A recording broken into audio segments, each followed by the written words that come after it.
el venerable Bhaya Darusirilla. El nombre original de este anciano era Bhaya, que indicaba el país donde nació. Más tarde, se le conoció como Bhaya Darusirilla, Bhaya vestido con fibras, porque usaba fibras de madera como vestimenta, las circunstancias de lo cual se relatarán aquí. Aspiración en el pasado.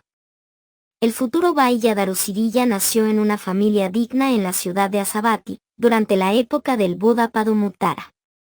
Como otros futuros venerables destacados, visitó el monasterio del Buda y, mientras escuchaba un discurso, presenció cómo el Buda declaraba a un monástico como el principal entre aquellos que alcanzaron el despertar rápidamente. Deseó emular a ese monástico. Así, tras hacer una gran ofrenda, expresó su aspiración ante el Buda de recibir esa distinción en el futuro. El Buda vio que la aspiración se cumpliría y realizó la predicción. Aspiración en el pasado. El futuro Bhaya Darusirilla nació en una familia digna en la ciudad de Amsabati, durante la época del Buda Padumuttara. Como otros futuros venerables destacados, visitó el monasterio del Buda y, mientras escuchaba un discurso, presenció cómo el Buda declaraba a un monástico como el principal entre aquellos que alcanzaron el despertar rápidamente. Deseó emular a ese monástico. Así, tras hacer una gran ofrenda, expresó su aspiración ante el Buda de recibir esa distinción en el futuro. El Buda vio que la aspiración se cumpliría y realizó la predicción. Meditando en la cima de una montaña. El futuro Bhaya Darusirilla pasó toda su vida realizando actos meritorios y, tras su muerte, renació en el reino de los Devas y, posteriormente, alternó entre el mundo humano y el reino de los Devas. Durante los años finales de la enseñanza del Buda Kassapa, renació como un hombre digno y tomó la vida monástica. Encontró a otros 6 monásticos que compartían la visión de que vivir entre las personas no era el camino correcto para alcanzar el despertar, y que un verdadero monástico debía vivir en reclusión, por lo que subieron a una alta montaña escarpada usando una escalera. Una vez en la cima, discutieron entre ellos: aquel que tenga confianza en sí mismo, que empuje la escalera. Aquel que se aferre a su vida, que descienda por la escalera antes de que sea empujada. Los 7 monásticos decidieron permanecer en la cima de la montaña hasta alcanzar el despertar y, por lo tanto, empujaron la escalera. Ahora, amigos, sean diligentes en su práctica monástica, se exhortaron mutuamente antes de elegir un lugar propio en la montaña para esforzarse por el conocimiento del camino, ignorando el peligro de la muerte. De estos 7 monásticos, el mayor se convirtió en un arahant el 5.º día. Sabiendo que había completado lo requerido por la práctica noble, fue a Uttarakuru, el continente insular del norte, usando sus poderes, para recolectar comida de limosna. Tras recolectarla, regresó y la ofreció a sus 6 compañeros monásticos con estas palabras de aliento: amigos, tomen esta comida. Permítanme encargarme de recolectar las limosnas.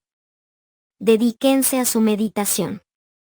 Entonces, los 6 restantes respondieron: amigo, acordamos entre nosotros que quien primero alcanzara el Dhamma supramundano sería responsable de alimentar a los que aún no han alcanzado esa meta. El arahant dijo: no, amigos, no hubo tal acuerdo. Entonces, los 6 monásticos dijeron: venerable señor, usted se ha convertido en un arahant según su mérito pasado. Nosotros también pondríamos fin al sufrimiento del samsara si pudiéramos. Que el venerable vaya donde desee. El monástico mayor, incapaz de persuadir a los 6 monásticos para que aceptaran la comida de limosna, tomó su comida a una distancia adecuada y los dejó. El 7.º día, el segundo monástico mayor alcanzó el estado de no retornante, Anagami Pala. Él también fue al continente insular del norte usando sus poderes y ofreció la comida de limosna a los colegas restantes. Al ser rechazado por sus amigos, comió su comida en un lugar adecuado y se fue. Tras la muerte y disolución de su cuerpo, renació en las moradas puras de los no retornantes, Anagami, Brahmas. Los 5 monásticos restantes no lograron el conocimiento del camino durante esa existencia. Tras fallecer de esa existencia, renacieron en el reino de los Devas y el reino humano durante los largos eones en el periodo intermedio entre el Buda Kassapa y el Buda Gotama. Durante la época del Buda Gotama, renacieron en varios países. Uno nació en Gadara, en la ciudad de Takkasila, como miembro de la familia real, y más tarde se convirtió en el rey Pukusati. 2. Otro en Pavatella, también llamada región Majantika, como hijo de una asceta errante, y más tarde se convirtió en Savilla, el asceta errante. 3. El tercero, en un hogar en el país de Bahía, más tarde se convirtió en el venerable Bahía. 4. El cuarto, en un hogar de Rajagá, fue conocido más tarde como Kumara Kassapa. 5. El último, en el país de Maya, en la ciudad de Anupiya, en la familia real de un príncipe maya, más tarde se convirtió en el venerable Dava. Vida ascética en su existencia final. Durante el intervalo entre los dos, el Buda Kassapa y el Buda Gotama, permaneció en existencias de devas. Cuando el Buda Gotama estaba por aparecer, renació en una familia digna en el país de Bahía. Cuando creció, se casó y emprendió un viaje marítimo a Subabmi en una empresa comercial. El barco naufragó en alta mar y todos, excepto Bahía, perecieron y se convirtieron en alimento para peces y tortugas. En cuanto a él, destinado a continuar en el samsara hasta su última existencia, sobrevivió aferrándose a un pedazo del barco naufragado durante 7 días. Fue arrastrado a las arenas de Subparaka, una ciudad portuaria. Antes de encontrar a alguien, tuvo que cubrir su cuerpo desnudo. Así que se envolvió con una sábana de plantas acuáticas de un estanque. Luego tomó un recipiente viejo usado como cuenco de limosnas. Su apariencia austera atrajo la atención de la gente. Si hay un Arahant en el mundo, este debe serlo, dijeron de él. Se preguntaban si el hombre, que a su juicio era santo, observaba una práctica austera extrema, negándose ropa adecuada. Para verificar su percepción, le ofrecieron ropa fina. Pero Bahía pensó para sí mismo, estas personas me reciben solo por mi vestimenta austera. Es mejor que permanezca mal vestido para que su estima por mí continúe. Así que rechazó la ropa fina. Como resultado, la gente tuvo aún más respeto por él y lo honró generosamente. Después de comer la comida recolectada como limosna de la gente, Bahía se retiró a un santuario tradicional. La gente lo siguió allí. Limpiaron el lugar para que se quedara. Bahía pensó entonces, solo por mi apariencia externa, estas personas me muestran tanto respeto. Me corresponde vivir de acuerdo con su percepción. Debo permanecer como asceta, verdadera y justamente. Recolectó fibras de madera y, uniéndolas con cuerda, se vistió a su manera, y desde entonces, obtuvo el nombre de Bahía Darusirilla, Bahía con fibras de madera. Amonestación de Brahma. De los 7 monásticos que subieron a la cima de una montaña para meditar por la visión profunda durante la última parte de la época del Buda Kassapa, el segundo monástico alcanzó el estado de no retornante, Anagamipala, y renació en Suddhavasa. Tan pronto como renació en ese reino de Brahma, revisó su vida anterior y vio que era uno de los 7 monásticos que habían subido a una montaña escarpada para meditar, y que uno se había convertido en Arahant en esa existencia. De los 5 restantes, tomó interés en su existencia actual y vio que todos habían renacido en los reinos de los Devas. Al ver que uno de ellos se había convertido en un falso Arahant en Subparaka, viviendo de la credulidad de la gente, sintió que era su deber poner a su antiguo amigo en el camino correcto. Se sintió apenado por Bahía Darusirilla porque, en su vida anterior, este monástico tenía un principio moral muy alto, incluso rechazando la comida de limosna recolectada por su colega, el Arahant. También deseaba llamar la atención de Bahía sobre la aparición del Buda Gotama en el mundo. Pensó en provocar urgencia espiritual en su viejo amigo y, en ese instante, descendió del reino de Brahma y apareció ante Vailla Darusirilla en todo su esplendor personal. Vailla Darusirilla fue atraído repentinamente por la extraña luminosidad y salió de su morada. Vio al Brahma y, juntando las palmas en señal de respeto, preguntó: ¿Quién eres, señor? Soy un viejo amigo tuyo. Durante la última parte de la época del Buda Kassapa, fui uno de los 7 monásticos, incluyéndote, que subieron a una montaña escarpada y practicaron meditación para la visión profunda. Alcancé el estado de no retornante, Anagami Pala, y he renacido en el mundo de Brahma. El mayor de nosotros se convirtió en Arahant entonces y ha desaparecido de la existencia. Los 5 restantes, tras fallecer de esa existencia, renacieron en los reinos de los Devas. He venido a amonestarte contra ganarte la vida con la credulidad de la gente. Oh Vailla, no te has convertido en un Arahant, no has alcanzado el camino del Arahant, Arahata Magga, ni siquiera has comenzado a entrenarte para convertirte en Arahant. No tienes ni un ápice de la práctica correcta para convertirte en Arahant. El Buda ha aparecido ahora en el mundo y reside en el monasterio Jetavana en Savatthi. Te insto a que vayas a verlo. Tras amonestarlo así, el Brahma regresó a su morada. Logro del despertar. Vailla Darusirilla fue conmovido con urgencia espiritual por las palabras del Brahma y decidió buscar el camino que lleva al Nirvana. Fue directamente a Savatthi. Cubriendo la distancia de 120 leguas en solo una noche, llegó a Savatthi por la mañana.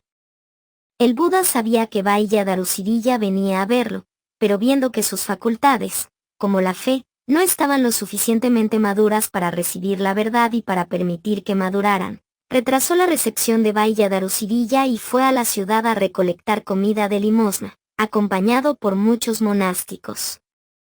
Después de que el Buda dejó el monasterio Jetavana, Vailla Darusirilla entró al monasterio y encontró a algunos monásticos paseando al aire libre tras haber desayunado, para evitar la somnolencia. Les preguntó dónde había ido el Buda, y le dijeron que había ido a recolectar limosnas en la ciudad. Los monásticos le preguntaron de dónde venía. Vengo del puerto de Subparaka, venerables señores. Has venido de muy lejos. Lava tus pies, aplica un poco de aceite para suavizar tus piernas y descansa un rato. El bienaventurado no tardará en regresar y lo verás. Aunque los monásticos extendieron amablemente su hospitalidad, Vailla Darusirilla estaba impaciente. Dijo: venerables señores, no puedo saber si encontraré algún peligro para mi vida. He venido a toda prisa, cubriendo la distancia de 120 leguas en solo una noche, sin permitirme descansar en el camino. Debo ver al bienaventurado antes de pensar en descansar. Dicho esto, se dirigió a la ciudad y tuvo una visión completa del Buda, quien poseía una personalidad inigualable. Mientras observaba al Buda avanzando por el camino, reflexionó: ¿cuánto tiempo ha pasado antes de que tuviera la oportunidad de ver a un bienaventurado? Se quedó clavado en el lugar desde donde observaba al Buda, su corazón lleno de satisfacción gozosa, sus ojos sin parpadear, fijos en la persona del Buda. Con el cuerpo inclinado en salutación al Buda, y él mismo inmerso en el glorioso aura del Buda, se acercó a él, postrándose en el suelo con las manos, rodillas y frente tocando el suelo, adorando y acariciando los pies del Buda con reverencia, besándolos con entusiasmo. Dijo: venerable señor, que el bienaventurado me dé un discurso. El discurso del bienaventurado será de beneficio para mí por mucho tiempo. El Buda dijo: Vailla, este no es el momento para dar un discurso. Estamos en la ciudad recolectando limosnas. Aquí podría preguntarse, ¿acaso el Buda tiene un momento inapropiado para atender el bienestar del mundo sensible? La respuesta: el momento inapropiado aquí no se refiere al Buda, sino solo al receptor del mensaje del Buda. Está más allá de una persona común, incluso de un arahant ordinario, conocer la madurez de las facultades de una persona para recibir el mensaje del Buda. Las facultades de Vailla aún no estaban maduras para recibirlo. pero sería inútil decírselo, porque no lo entendería. Por eso, el Buda solo dio la razón. Estamos recolectando limosnas, para no dar un discurso, y no mencionó las facultades. El punto es que, aunque el Buda está siempre listo para dar un discurso a una persona preparada para entenderlo, el Buda sabe cuando esa persona está lista y cuando no. No da un discurso hasta que las facultades del oyente estén maduras porque, al hacerlo, el discurso no le traería el despertar. Cuando el Buda dijo esto, Bhaya Darucidilla insistió por segunda vez. Venerable Señor, no puedo saber si el bienaventurado enfrentará algún peligro para su vida, o si yo enfrentaré algún peligro para mi vida. Por lo tanto, que el bienaventurado me dé un discurso. El discurso del bienaventurado será de beneficio para mí por mucho tiempo. Y por segunda vez, el Buda dijo, Bhaya, este no es el momento para dar un discurso. Estamos en la ciudad recolectando limosnas. Aquí, Bhaya tenía una gran preocupación por su seguridad porque estaba destinado a vivir esta vida como su última existencia, y su mérito pasado lo llevó a mencionar la extrema urgencia sobre su seguridad. La razón es que, para alguien destinado a vivir su última vida en el samsara, no es posible que muera sin convertirse en Arahant. El Buda quería dar un discurso a Bhaya y, sin embargo, tuvo que rechazarlo por segunda vez por estas razones. Sabía que Bhaya estaba abrumado por una satisfacción gozosa al verlo, lo cual no era propicio para obtener visión profunda, y la mente de Bhaya necesitaba calmarse en un estado de ecuanimidad. Además, el arduo viaje de Bhaya de 120 leguas realizado en una sola noche lo había dejado muy débil físicamente. Necesitaba descansar antes de poder escuchar el discurso de manera provechosa. Por tercera vez, Bhaya Darucidilla hizo su ardiente solicitud al Buda. Y el Buda, viendo 1. Que la mente de Bhaya se había calmado en un estado de ecuanimidad. 2. Que había disfrutado de algo de descanso físico y había superado su fatiga. 3. Que sus facultades habían madurado. 4. Que el peligro para el peligro de su vida era eminente. Entonces el Buda decidió que había llegado el momento de darle un discurso. En consecuencia, el Buda pronunció su breve discurso de la siguiente manera. 1. Por lo tanto, Bhaya, debes entrenarte así, al ver objetos visibles, sé consciente del ver como solo ver, al escuchar sonidos, sé consciente del escuchar como solo escuchar. De igual manera, al experimentar olores, sabores y objetos tangibles, sé consciente de la experiencia de oler, saborear y tocar, como solo oler, saborear y tocar, respectivamente, y al conocer objetos mentales, es decir, pensamientos e ideas, sé consciente de ellos solo como objetos conocidos. 2. Bhaya, si puedes mantenerte consciente del ver, escuchar, experimentar y conocer las 4 categorías de objetos sensoriales, entonces serás alguien que no está asociado con apego, odio o delusión en relación con el objeto visible que se ve, el sonido que se escucha, el objeto palpable que se experimenta o el objeto mental que se conoce. En otras palabras, ciertamente no serás alguien que se apegue, odie o esté desorientado.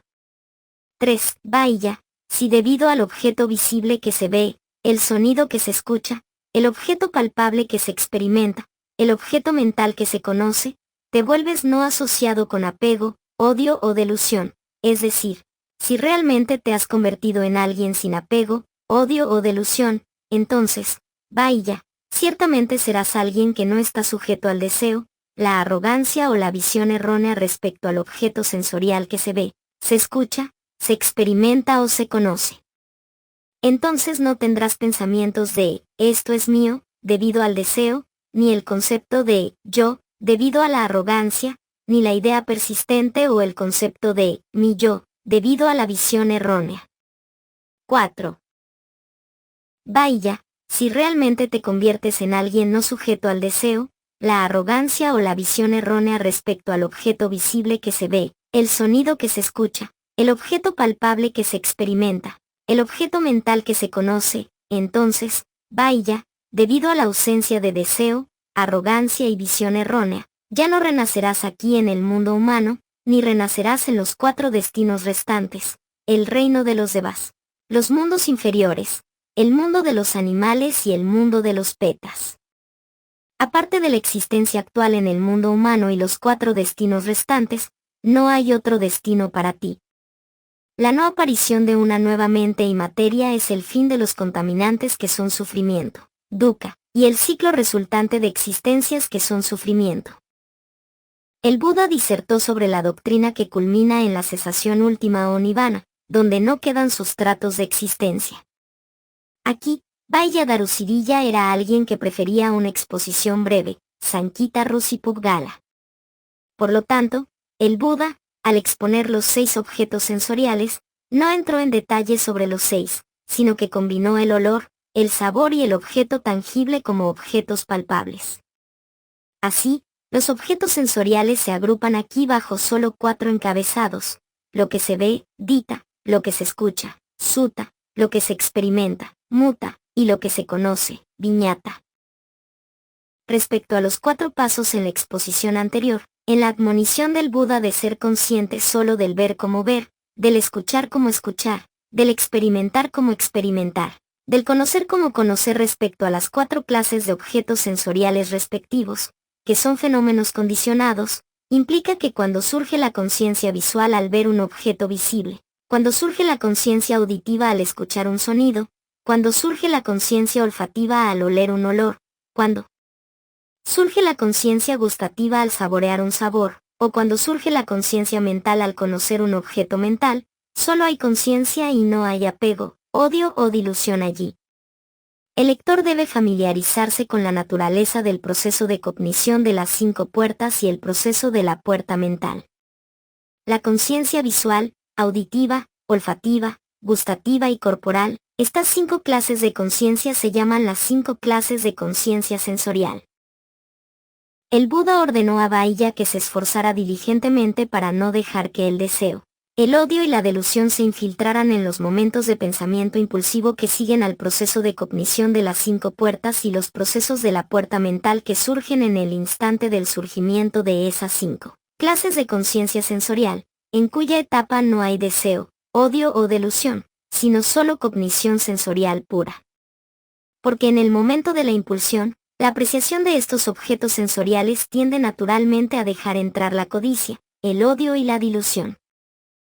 El Buda ordenó a Vajra que se esforzara diligentemente y no permitiera que la codicia, el odio y la delusión surgieran en el momento de la impulsión en el proceso de pensamiento, porque quería que Vajra entendiera que conceptos erróneos, como esto es permanente, esto es feliz, esto es hermoso, o esto es sustancial, tienden a infiltrarse en una mente desprotegida respecto a estas 4 categorías de objetos sensoriales. Solo si se los considera como impermanentes, miserables, feos e insustanciales, no pueden surgir impulsiones erróneas que los conciban como permanentes, felices, hermosos y sustanciales.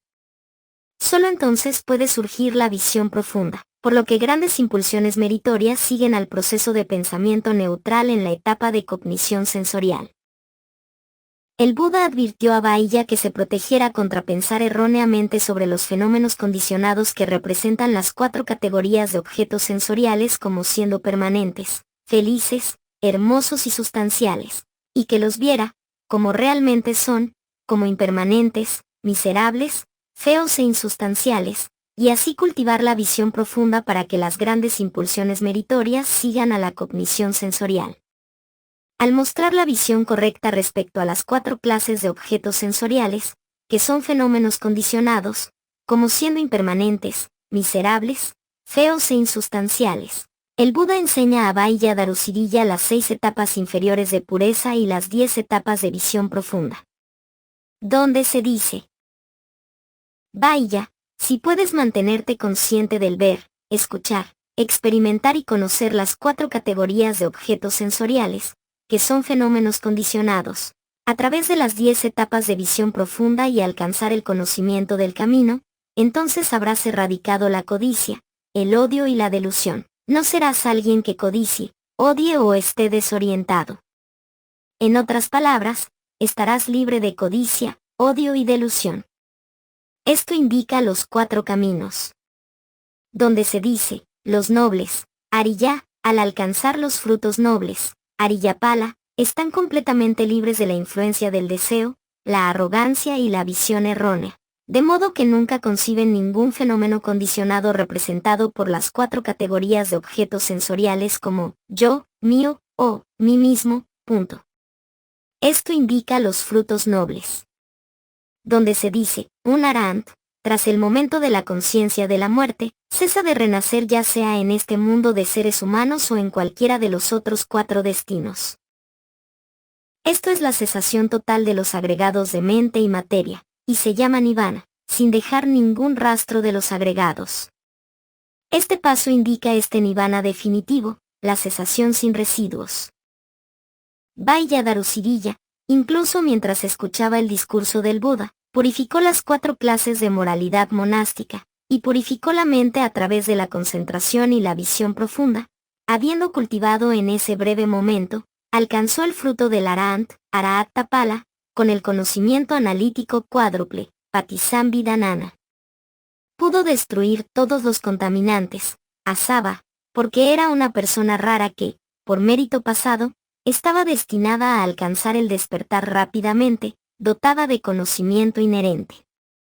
Tras convertirse en Arahant, Vaya Darusirilla, al revisarse a sí mismo con el conocimiento de revisión, Pakkavekkana de 19 factores, sintió la necesidad, como es usual en un Arahant, de convertirse en monástico y pidió al Buda que lo admitiera en la sangha. El Buda le preguntó, ¿tienes el cuenco de limosnas y las túnicas monásticas? Aún no, venerable señor, respondió.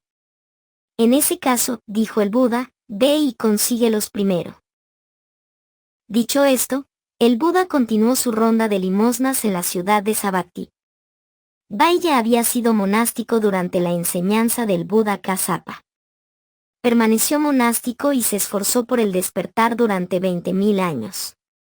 Durante ese tiempo, siempre que recibía requisitos monásticos, pensaba que las ganancias que obtenía se debían a su propio mérito pasado de dar limosnas y no consideraba necesario compartirlas con otros monásticos. Por esa falta de generosidad al no dar túnicas o cuencos de limosna a otros monásticos, le faltó el mérito necesario para ser convocado por el Buda de la manera Ven, monástico. Hay otros maestros, según el comentario sobre el discurso a Vaya y Sutta, Udana 1.10, que explican de manera diferente por qué el Buda no convocó a Vaya con las palabras, ven, monástico. Según ellos, Vaya una vez renació como ladrón en un elemento mundial donde no había surgido un Buda. Robó las túnicas y el cuenco de limosnas de un Paccekabuddha matándolo con arco y flecha. El Buda sabía que, debido a esa mala acción, Vaya Darusirilla no podía disfrutar del beneficio de túnicas y cuenco creados por la mente, incluso si el Buda lo convocaba diciendo, ven, monástico. Sin embargo, la consecuencia maligna de esa mala acción es más relevante con el hecho de que Vaya no tenía ropa adecuada, solo fibras de madera. La trágica muerte de Vaya. Vaya dejó al Buda y recorrió la ciudad buscando un cuenco de limosnas y pedazos de tela para hacer túnicas, etc. Mientras lo hacía, fue corneado hasta la muerte por una vaca que tenía un ternero lactante. Según el comentario sobre el discurso a Vaya, en algunas existencias pasadas, 4 hijos de hombres ricos contrataron a una prostituta y se divirtieron en un parque. Cuando terminó el día, uno de ellos sugirió que deberían robarle a la chica en la oscuridad, donde no había nadie, sus posesiones en forma de joyas y 1000 monedas de plata. Los 3 amigos estuvieron de acuerdo. La atacaron brutalmente. La chica tuvo pensamientos de ira mientras era golpeada por ellos. Estos hombres malvados y desvergonzados me han usado por impulso pasional y ahora intentan matarme por codicia. No les he hecho ningún mal. Ahora estoy indefensa. Que me maten esta vez, que en mis futuras vidas me convierta en una yakini y pueda matar a estos hombres muchas veces. Murió haciendo esta maldición. En una existencia posterior, uno de esos 4 hombres malvados renació como Pukusati en una familia digna, otro renació como Vaya Darusirilla, Otro renació como Tambadatika, un ladrón. Otro renació como un leproso llamado Subpabuda. La prostituta había renacido como una Yakini en cientos de formas diversas de existencias de los 4 asesinos, a quienes corneó hasta la muerte asumiendo la forma de una vaca. Así, Vaya encontró una muerte prematura. Fue asesinado en el acto. Cuando el Buda terminó la ronda de limosnas y dejó la ciudad en compañía de muchos monásticos, encontró el cuerpo sin vida de Vaya en un basurero, y dijo a los monásticos: «Vayan ahora, monásticos, consigan una camilla de alguna casa y lleven el cuerpo de Vaya, denle un funeral adecuado mediante la cremación y consagren las reliquias». Los monásticos cumplieron las instrucciones del Buda. De vuelta en el monasterio, los monásticos informaron al Buda sobre la finalización de sus tareas y le preguntaron: «Venerable señor, ¿cuál es el destino de Vaya?». Con esta pregunta, indagaban si Vaya murió como un mundano, o como un noble, Ariya, que aún no había eliminado el renacimiento, o como un Arahant que había vivido su última vida. El Buda explicó: «Monásticos, Vaya es sabio. Se entrenó de acuerdo con la obtención de lo supramundano. No me causó problemas con respecto a la doctrina. Monásticos, Vaya ha puesto fin al sufrimiento, dukkha, punto». Aquí, las instrucciones del Buda a los monásticos para que consagraran las reliquias de Vaya fueron una clara indicación del hecho de que Vaya murió como Arahant. Pero algunos monásticos no entendieron la implicación de las instrucciones, o es posible que preguntaran al Buda para aclarar aún más el hecho. El verso del Buda en la ocasión. Al escuchar que Vaya Darucidilla había muerto como Arahant, los monásticos estaban llenos de asombro. Dijeron al Buda: «¿Cuándo se convirtió Vaya Darucidilla en Arahant, venerable señor?». «Desde el momento en que escuchó mi discurso», respondió el Buda. «¿Cuándo le dio el bienaventurado un discurso?». «Hoy, durante mi ronda de limosnas». «Pero, venerable señor, entonces el discurso debe haber sido bastante insignificante. ¿Cómo pudo un discurso tan breve hacerlo despertar?». «Monásticos, ¿cómo pueden juzgar el efecto de mi discurso, ya sea largo o corto? 1000 versos de palabras no provechosas no valen un solo verso que esté repleto de beneficio para el oyente». Y el Buda en esa ocasión pronunció el siguiente verso, Dhammapada 101.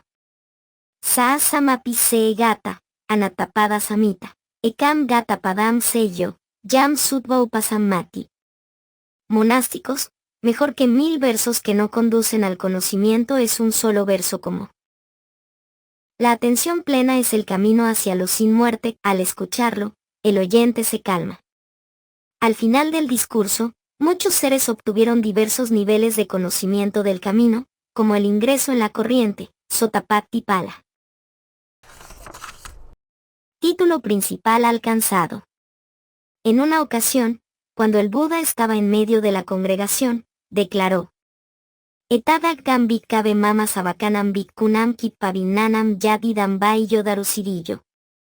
Monásticos, entre mis discípulos monásticos que alcanzan el conocimiento del camino rápidamente, Vaya Darucidilla, que ya no está, fue el principal, Etadagga.